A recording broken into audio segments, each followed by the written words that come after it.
Karo baimė, branduolinė grėsmė, migrantų krizė, pandemija, gaisras tavo name – tai ne scenarijai, tai Lietuvos realybė.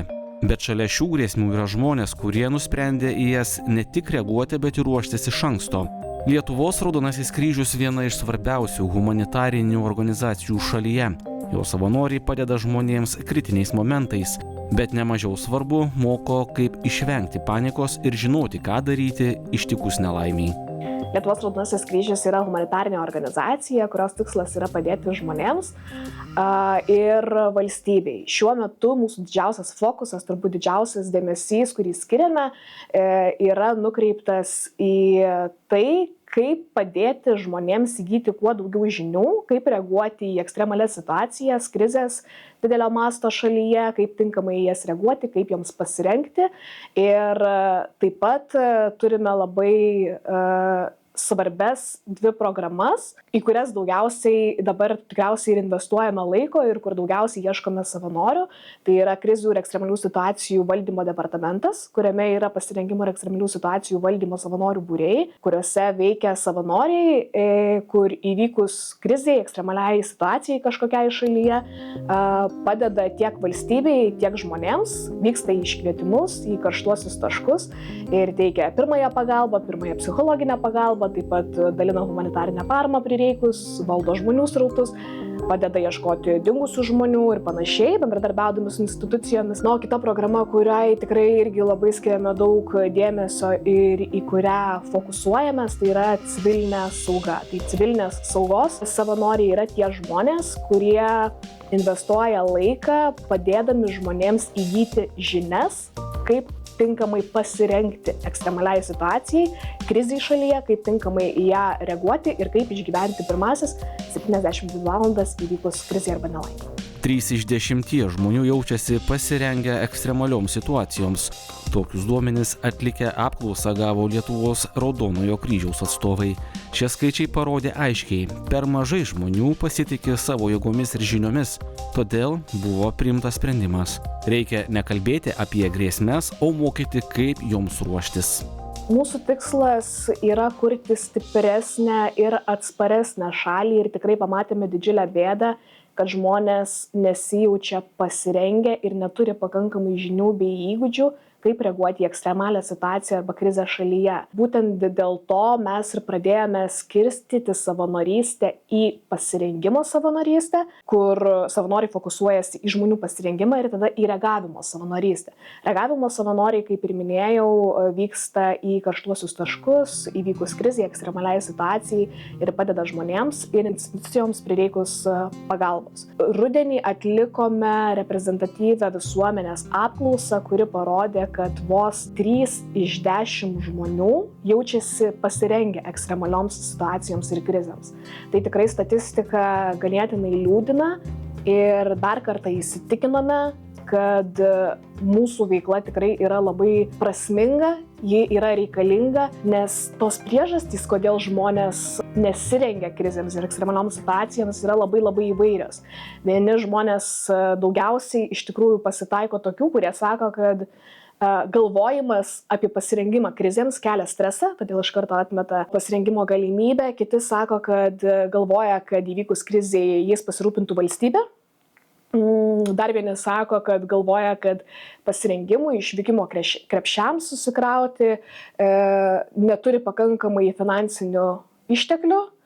Ir tos priežastys iš tikrųjų labai įvairios ir dar kartą tiesiog priverčia susimastyti, kad reikia žmonės edukuoti, šviesti, kad tinkamas pasirengimas nereikalauja nei daug finansinių išteklių, tačiau mes turime visi suvokti, kad už savo saugumą esame atsakingi mes patys. Kad ypač pirmasis 72 valandas mes patys turime pasirūpinti tiek savo artimųjų saugumu. Todėl tikrai esame įsitikinę, kad mūsų veikla ir būtent ta civilinės saugos programa yra labai reikalinga ir prasminga. Eglė viena iš civilinės saugos mokymų savanorių. Prasidėjus plataus masto karui Ukrainoje, ji jautė tą patį, ką daugelis. Nerimą, nežinią ir norą suprasti, ką gali padaryti pati. Eglės savanorystė pavyzdys, kad saugesnė Lietuva kuria ne tik institucijos, ją kuria žmonės, kurie nusprendžia nelaukti, o veikti.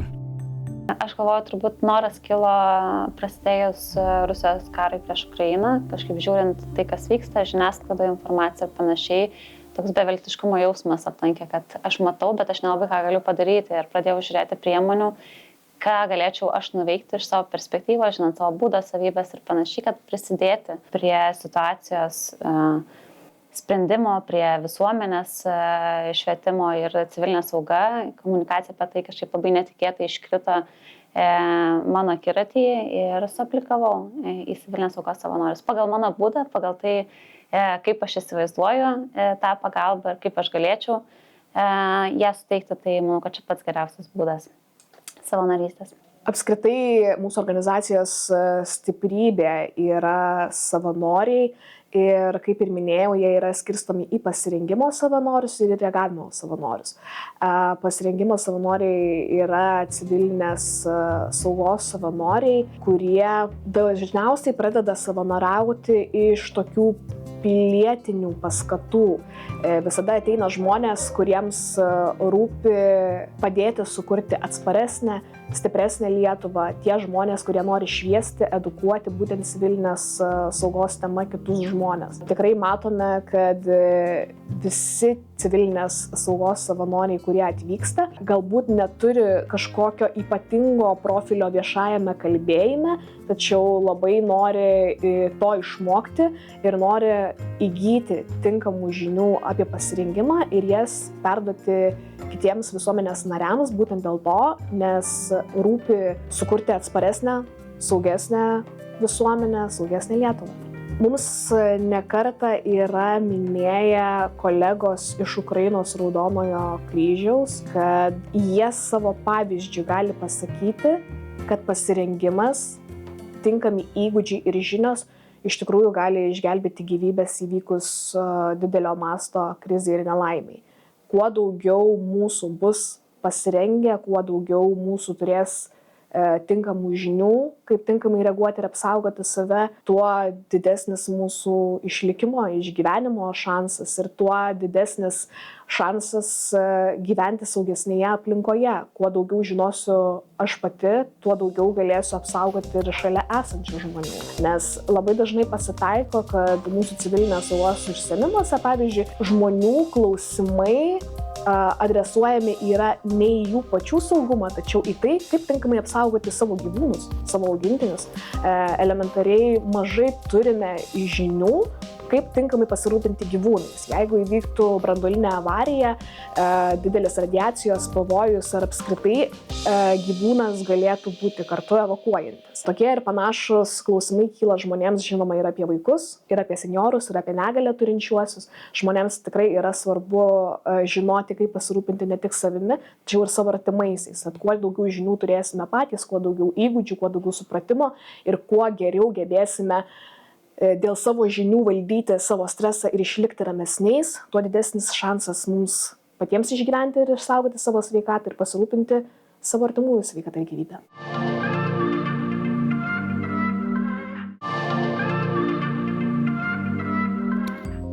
Raudonasis kryžius viena seniausių ir didžiausių humanitarinių organizacijų pasaulyje. Jau daugiau kaip 100 metį ši organizacija veikia ten, kur žmonėms labiausiai reikia pagalbos, nuo stichinių nelaimių iki konfliktų zonų. Lietuvos Raudonasis kryžius yra pasaulinės bendruomenės dalis. Čia dirbantys savanoriaujantys žmonės padeda ne tik kasdieninėse situacijose, bet ir tada, kai valstybės institucijoms pritrūksta rankų. Kai įvyksta kriziniai įvykiai, kai reikia greitos pagalbos, koordinacijos ar humanitarinės paramos, būtent tada Raudonojo kryžiaus komanda stoja šalia. Jų darbas paprastas, bet labai svarbus – suteikti pagalbą, pasirūpinti žmonėmis ir užtikrinti, kad niekas nelaimėje neliktų vienas. Mes dažnai įsivardyjame, kad mūsų organizacija yra tarytum tarpininkas tarp žmonių ir tarp valstybinių institucijų. Dažnai pasitaiko, kad įvykus kažkokiai krizei, ekstremaliai situacijai, mes tiesiog atsirandame arčiau žmonių, kad institucijoms pritrūksta pagalbos rankų ir pastarosios didelio masto krizės dar kartą įrodė, kad tai yra tiesa, kad mūsų organizacija puikiai tarpininkauja tarp valstybinių institucijų ir žmonių, kuriems reikalingos pagalbos rankos. Jeigu kalbėti realiais pavyzdžiais, tai kaip ir minėjau, krizės, kuriuose jau sukaupėme patirtį, tai buvo Baltarusijos migrantų krizė, COVID-19 pandemija, karo Ukrainoje pradžia, tuomet, kai ukrainiečiai pradėjo plūsti į Lietuvą, tai šios krizės turbūt buvo tokios didžiausio masto, kada reikėjo didžiausio mūsų įsitraukimo ir ilgiausią laiką, tačiau taip pat veikiame ir šiek tiek mažesnėse krizėse, tokiose kaip dingusių žmonių paieškos, arba aviakatastrofa įvykusi Vilniuje, Viršuliškių daugiabučio sprogimas. Tai visada prireikus institucijos aktyvuoja mūsų savanorius, mūsų humanitarinę pagalbą ir mes vykstame į išvykimo vietas ir teikiame pagalbą tiek tuo momentu, tiek vėliau, tiek kiek tos pagalbos reikia žmonėms. Organizacija skiria didelį dėmesį civilinės saugos mokymams ne vien dėl to, kad karas Ukrainoje palėtė kone kiekvieną Lietuvos pilietį. Civilinė sauga tapo prioritetu todėl, kad pasiruošusi visuomenė yra stipresnė ir atsparesnė įvairioms negandoms. Nesvarbu, ar tai būtų stichiniai reiškiniai, karo grėsmė ar asmeninės krizės. Elementarios žinios gali padėti sklandžiau įveikti pirmuosius sunkumus. Aiškus veiksmų planas, žinios apie saugias vietas, supratimas, ką daryti pirmosiomis valandomis po įvykio, sumažina stresą ir leidžia žmonėms pasirūpinti savimi bei artimaisiais. Tai civilinės saugos ekskursijos vyksta 1,5 valandos. Ekskursijų metu mes pasivaikštom su žmonėms, su grupė žmonių, kurie užsiregistruoja, tai yra atviros ekskursijos, registruojasi kas tik tai nori, kam patogu yra pagal lokaciją, tai vyksta įvairiose Vilniaus lokacijose ir pasivaikštom po miestą, pasižiūrim kaip realiai ir kur yra priedangos, kaip atrodo kolektyvinės apsaugos statiniai. Turim su savimi visą laiką išvykimo krepšį, tai kartu su dalyviais pasižiūrim, kas yra tam išvykimo krepšį, padiskutuojam, panalizuojam, pakvesionuojam, kas jame turėtų būti ir atsakom aiškiai dalyvių klausimus. Tai užtrunkam 1,5 valandos. Informacijos suteikiam tikrai, sakyčiau, nemažai ir suteikiam įrankius, kaip tos informacijos sužinoti daugiau, jeigu jiems neužtenka ekskursijos metu. Iš tiesų žmonių ateina labai skirtingų, ateina tų, kurie yra geriau pasiruošę, galbūt kartais net nei aš ir daugiau informacijos turi, tokios informacijos specifinės, pavyzdžiui, išgyvenimas gamtoje ir panašios temos. Tai labai smagu tokius žmonės turėti, tai jie dažnai papildo tas ekskursijas ir suteikia papildomas vertės dar dalyvaujantiems, bet yra tokių, kurie absoliučiai nieko nežino ir absoliučiai nieko nėra pasiruošę, pasidarę namų darbų. Dažniausiai turbūt tas namų darbas, kuris yra su perspektyva ateitį, būna išvykimo krepšys. Žmonės būna girdėję apie išvykimo krepšį, bet paklausus, ar esat kažką susidėję, sako, čia yra darbas į priekį. Tai galbūt toks ekskursijos ir paskatina šiek tiek ne tik sužinoti, bet ir imtis veiksmų ten.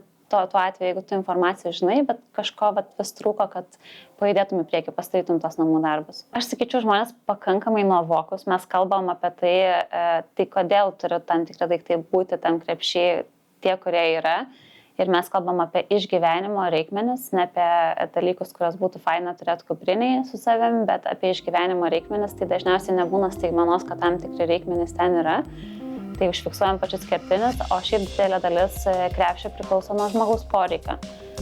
Higienos reikmenis dedasi kokius nori, maistą dedasi kokį nori, medicinos kažkokias priemonės dedasi, kas jiem reikalinga. Tai tas krepšys nėra vienas šablonas, kuris turi atrodyti pas visus vienodai, jis yra pakankamai skirtingas ir priklauso nuo individualių žmogaus poreikių. Išskyrus keletą pagrindinių elementų, kurie turėtų būti pas kiekvieną krepšį. Mūsų vienas tokių tikslų tikriausiai ir yra, kad kuo daugiau žmonių ruoštųsi ne tik tada, kai grėsmė kvėpuoja mums į nugaras, ne tik tada, kai tam tikrų šalių galvos atsikelia ryte blogos nuotaikos ir pradeda mėtytis įvairiais grasinimais, nes tą mes tikrai matome, kad kuo daugiau šnekama yra, kuo daugiau naujienų tokių grėsmingų mus pasiekia, tuo daugiau žmonės dalyvauja tokiuose užsiėmimuose, tuo daugiau nori apsisaugoti ir dalyvauti užsiėmimuose, kad sužinoti, kaip pasirengti. Tačiau matome ir tai, kad kai yra vasara, kai yra šiltas oras, daugiau pramogų, žmonės pasyviau šiek tiek rengiasi krizėms, nelaimėms ir pasyviau dalyvauja užsiėmimuose. Mūsų tikslas tikriausiai toks ir yra, kad tos žinios būtų įgyjamos ir jos būtų atnaujinamos nuolatos, nes nepriklausomai nuo to, kad mes gyvename nedėkingoje geopolitinėje situacijoje esame, pasiruošimas krizėms, ekstremalioms situacijoms, nelaimėms aktualus gali būti kiekvieną dieną, kaip ir minėjau, ne tik tai šalies mastu, tačiau ir rengiantis asmeninėms nelaimėms, kurios gali užklupti kiekvieną mūsų ir ne vienas mūsų nesame apsaugotas. Man atrodo, pagrindinis akcentas civilinės saugos ekskursijai yra ne duoti įrankius informaciją, bet iš esmės užakcentuoti tai, kad krizės atveju, ekstremalios situacijos atveju mes, didžioji dalis žmonių, mes nežinom, kaip mes reaguotumėm kaip žmonės. Vieniem galbūt kaip tik labai smegenys pradeda aiškiai veikti ir jie žino, ką turėtų daryti, kitiem atvirkščiai, ar ne? Mes kartais pamirštam tada, kur yra kokie daiktai ir kas vyksta, tai tas pasirengimas, namų darbai mums padeda nusiraminti ir atsitikus kažkokiai situacijai netikėtai, kriziniai, kur reikia reaguoti čia ir dabar, nestandartiniai situacijai mes galim greičiau ir geresnius sprendimus priimti, kai esam pasidarę namų darbus. Tas pats išvykimo krepšys, puikus pavyzdys, mums nebereikia lakstyti po namus ir galvoti, ką mes turim greitai pasiimti. Prieš išvykdami iš namų mes galim imti krepšį ir ramiai iškeliauti pro duris. Į civilinės saugos mokymus žmonės dažniausiai ateina vedami karo grėsmės. Tai šiandien bene stipriausia motyvacija ieškoti žinių ir aiškumo, tačiau karas tik viena iš galimų situacijų. Lietuvoje kasmet pasitaiko ir kitų iššūkių – audros, liūtys, elektros tiekimo sutrikimai, gaisrai ar net asmeninės krizės, kai reikia greitai priimti sprendimus. Tai didžiąją dalim žmonės ateina į ekskursijas turėdami karo grėsmę ir karo pavojų mintise, bet mes ir kalbame ekskursijos kontekste, pačioje pradžioje apie tai, kad tipai ekstremalių situacijų yra labai įvairūs ir situacijos atsitinkančios gali būti labai įvairios. Tai aišku, karo kontekstas yra viena pagrindinių, bet mes taip pat turime ir radioaktyvaus pavojaus grėsmę, mes turime ekstremalias situacijas gamtinės ir vykstant klimato kaitai galim tikėtis, kad metai iš metų tų ekstremalių gamtinių reiškinių vis daugės ir tai gali irgi turėti įtakos mūsų gyvenimo kasdienybei. Tai situacijos labai įvairios ir kviečiu visą ekskursijų metu turėti omeny tas situacijas ir tą didelį spektrą, kuriam reikėtų pasiruošti. Mes dažnai įvardyjame civilinės saugos užsiėmimuose, kuriuos organizuojame, kad skatiname žmonės būti pasirengus daugiausiai 3 tipų nelaimėms. Tai yra stichiniai nelaimiai, karui arba branduoliniai avarijai. Tačiau labai svarbu atsiminti ir žinoti, kad turėti šeimos planą, turėti išvykimo krepšį yra svarbu ne tik tai tokio didžiulio masto nelaimių metu. Tačiau jeigu kalbėtume konkrečiais pavyzdžiais, viršuliškų daugiabučio sprogimas, jeigu įvyksta, reikia žmonėms staigiai greitai evakuotis ir tu nežinai, ar visus daiktus pavyks išsaugoti, tas išvykimo krepšys, kurį turi susikrovęs, tikrai gali būti ir gyvybiškai svarbus ir tiesiog gerokai supaprastinti tolimesnius tavo procesus. Tai nebūtinai turi būti nelaimė visos šalies mastu. Tai gali būti ir tavo asmeninė nelaimė, kaip degantys namai ir panašiai. Išvykimo krepšys, šeimos planas, žinojimas, ką daryti, kaip reaguoti į susikloščiusią krizę, tikrai gali išgelbėti ir sveikatą, ir gyvybę. Labai vertinga individualiai pasiruošti ir žinoti, kokiu veiksmu turėtumėm imtis kiekvienas iš mūsų.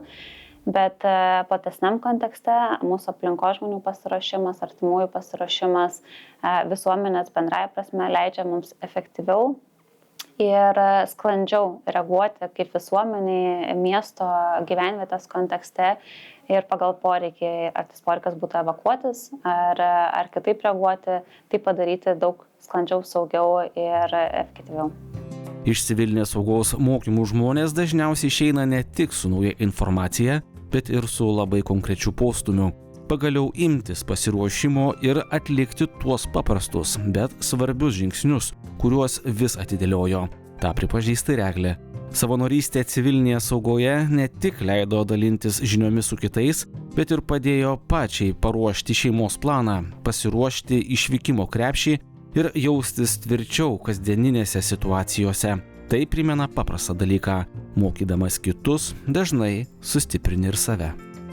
Turbūt reaguoja įvairiai, kažkas ateina pasitikrina tik tai informaciją, kurią žinojo, kažkas truputį jos praplečia, bet gal kuo džiaugiuosi, ką žmonės įsineša, tai tikrai tą tokią iniciatyvą patiems vidinę kažką padaryti daugiau, nes suprantam, kad pasiruošimas ir pasirūpinimas ir savim ir artimaisiais mums potencialiai gali gelbėti gyvybės. Pačią paskatino tikrai pasirengti geriau, aš tam tikrą informaciją žinojau, bet irgi buvau tas žmogus, kuriam trūksta kažkokio paskatinimo ir tada žinios atėjusios besiruošiant vesti ekskursijas paskatino mane pačią pasidaryti, susėdus namuose ir šeimos planą, ir susidėti išvykimo krepšį tokį, kokį aš įsivaizduočiau, kad tikrai jau tarnauja ir yra paruoštas.